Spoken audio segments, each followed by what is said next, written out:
Maswerteng hapon po mga ka-STL. Narito na po ang resulta ng STL Bulacan para sa araw na to, second draw. September 16, 2025, araw ng Martes.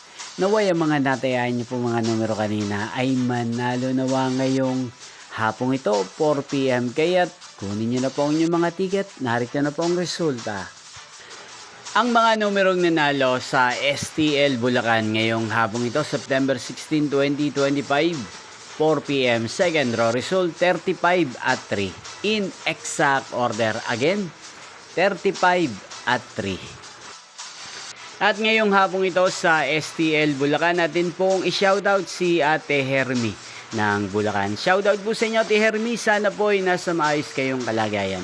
Inyo pong napanood ang resulta ng STL Bulacan sa channel na to, Roderick Hernandez TV. Magkita-kita pong muli tayo mamayang 8 PM para sa third draw result ng STL Bulacan. Thank you for watching.